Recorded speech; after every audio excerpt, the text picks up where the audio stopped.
यीशु मसीह के कीमती नाम में मैं आप सभी का अभिवादन करती हूँ और आज इस संडे सर्विस जो इवेंशियल मिनिस्ट्री की तरफ से है, मैं आप सबका स्वागत करती You are watching Ebenson TV. I am Professor Dr. Ebenson James. And for today's meditation, let us turn to the Epistle to Ephesians, chapter 1, verses 17 to 20. हूँ। और आज के लिए हम देखेंगे इफिसियों की पत्री, उसका पहला अध्याय, उसका 17 से 20 वचन। That the God of our Lord Jesus Christ, the Father of glory, may give to you a spirit of wisdom and revelation in the full knowledge of Him, the eyes of your heart having been enlightened, that you may know what is the hope of His calling, and what are the riches of the glory of His inheritance in the saints, and what is the surpassing greatness of His power toward us who believe, according to the operation of the might of His strength, which He caused to operate in Christ in raising Him from the dead and seating Him at His right hand in the heavenlies. कि हमारे प्रभु यीशु मसीह का परमेश्वर जो महिमा का पिता है, तुम्हें अपनी पहचान में और ज्ञान और प्रकाश की आत्मा दे और तुम्हारे मन की आंखें ज्योतिर्मय हो कि तुम जान लो कि उसकी बुलाहट की आशा क्या है और पवित्र लोगों में उसकी मिरास की महिमा का धन कैसा है और उसकी सामर्थ हम में जो विश्वास करते हैं कितनी महान है, उसकी शक्ति के प्रभाव के उस कार्य के अनुसार जो उसने मसीह में किया कि उसको मरे हुओं में से जिलाकर स्वर्गीय स्थानों में अपनी दाहिनी ओर। Saint Paul wants the believers to realize fully their privileges in Christ. और यहाँ पे पौलुस जो है वो विश्वासियों से ये कहना चाहता है कि उन्हें ये समझ होनी चाहिए कि जो मसीह में उन्हें जो विशेष अधिकार दिया है उसकी समझ होनी चाहिए। He wants the eyes of our understanding to be enlightened, that we might behold the glory of Christ. और वो चाहते हैं कि जो हमारी समझ की जो आंखें हैं वो ज्योतिर्मय हो ताकि हम मसीह की उस महिमा को देख सकें। What is the hope of His calling? और हमारी जो बुलाहट है उसकी बुलाहट की आशा क्या है? What are the riches of the glory of His inheritance in the saints? और पवित्र लोगों में उसकी विरासत की महिमा का धन क्या है? Think of Christ's inheritance in us. और हम में मसीह की विरासत के विषय में आप सोचिए। God wants sons and daughters. और परमेश्वर जो है वो बेटे और संत चाहता है। The saints are God's inheritance. और जो संत होते हैं वो परमेश्वर की विरासत है।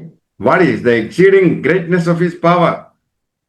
और उसकी सामर्थ की अत्यंत महानता क्या है? We need to know the surpassing greatness of God's power toward us. और हमें अपने प्रति परमेश्वर की सामर्थ की उस असीम महानता को जानना बहुत ही आवश्यक है। What the church needs today is power. और हमें आज की जो चर्च है, जो कलीसिया है, उसे सामर्थ की जरूरत है। The power that God raised Christ from the dead.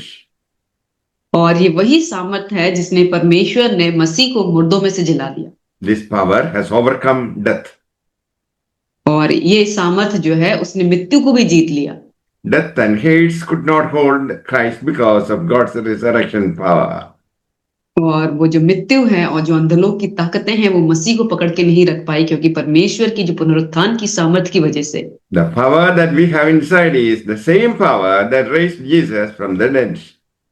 और ये वही सामर्थ है जो हमारे अंदर है, ये उसी सामर्थ ने जो परमेश्वर यीशु को जो है वो मृत्यु में से, पुनरुत्थान की जो सामर्थ थी जिसने यीशु को मृत्यु में से जिला दिया।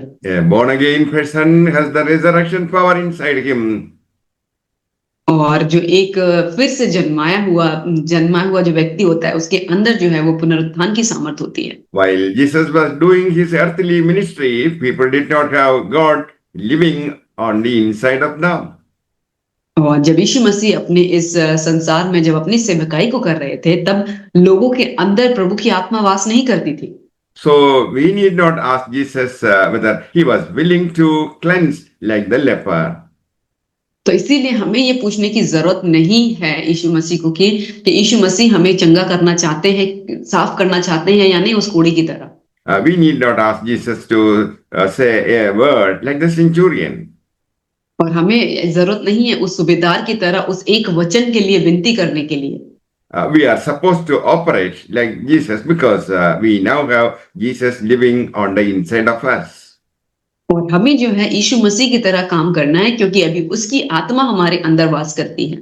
We are supposed to take our authority and speak the word. और हमें जो है अभी उस अधिकार को लेना है और परमेश्वर के वचन को बोलना है। We know we can do all things through Jesus Christ who strengthens us. और जैसा कि हम जानते हैं कि हम परमेश्वर में हर एक काम को कर सकते हैं जो हमें सामर्थ्य देता है। Jesus gave power to the disciples against the unclean spirits to cast them out and to heal all manner of sickness.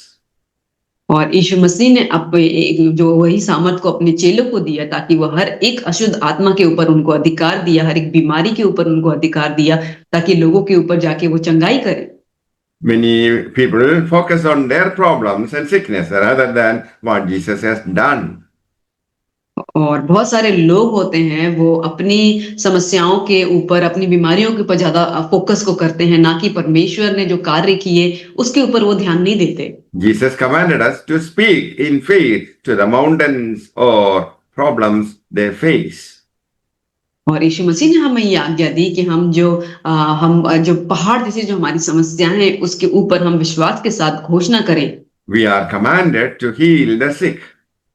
और हमें ये आज्ञा मिली है कि हमें जो है वो बीमारों के ऊपर उनको चंगाई करनी है। Take the authority given to you by Jesus and speak to the mountain. और हमें वो अधिकार को जो यीशु मसीह के द्वारा हमें मिला है हम उसे लें और अपने जो पहाड़ रूपी जो समस्याएं हैं उसके लिए हम बोलें। Bible says you are God's glorious inheritance. और बाइबल ये बताती है कि हम उसकी महिमा में विरासत है। He loves you. और वो हमसे बहुत प्यार करता है। You are adopted into God's family and co-heirs with Jesus. और हमें जो है वो परमेश्वर के परिवार में गोद लिया गया है और हम उसके सहवारिस हैं। You have received immeasurable greatness of His power in the name of Jesus Christ. और यीशु के नाम में आपने उसकी सामर्थ की असीम महानता को प्राप्त किया है। Are you struggling for health? क्या आप अपने स्वास्थ्य के लिए आप परेशान हो रहे हैं, स्ट्रगल कर रहे हैं? Are you struggling for finances?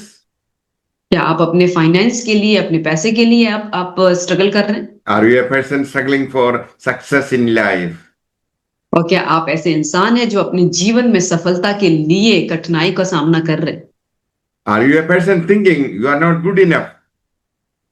और क्या आप ऐसे इंसान हैं कि आप अपने बारे में सोच रहे हैं कि आप बेहतर नहीं हैं? Are you a person thinking that you are not smart enough? और क्या आप ऐसे हैं जो आप सोच रहे हो कि आप इतने ज्यादा लायक नहीं है, स्मार्ट नहीं है? Are you thinking that you are neglected?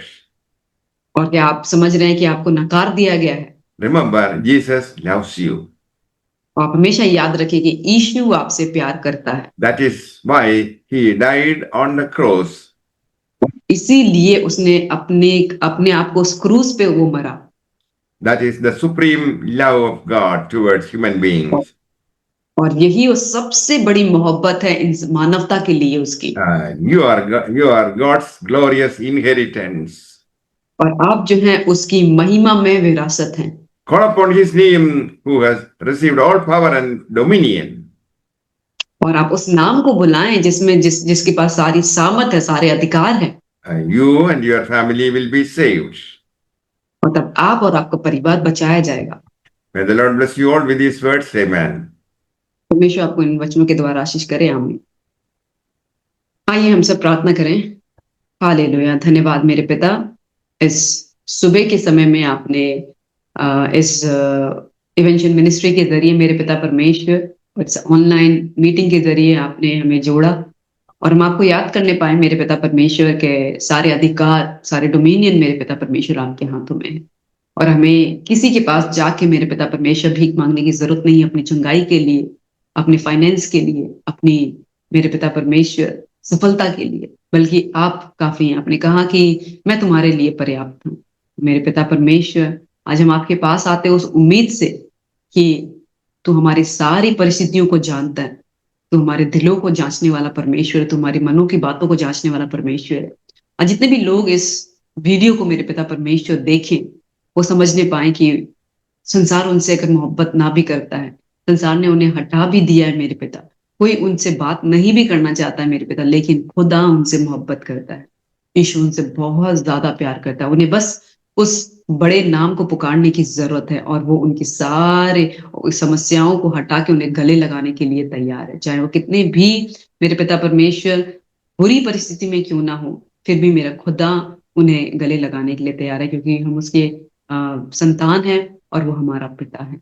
मेरे पिता परमेश्वर, धन्यवाद इस मीटिंग के लिए जो आपने हमें इस सुबह के समय दिया, और इसे बहुत लोगों तक मेरे पिता परमेश्वर ये आशीष का कारण होने पाए। और मेरे पिता परमेश्वर, और हम क्या मांगे, आपने मांग से पहले में सब कुछ दिया है। इस प्रार्थना को तो वो यीशु के नाम से चाहते हैं, आमीन।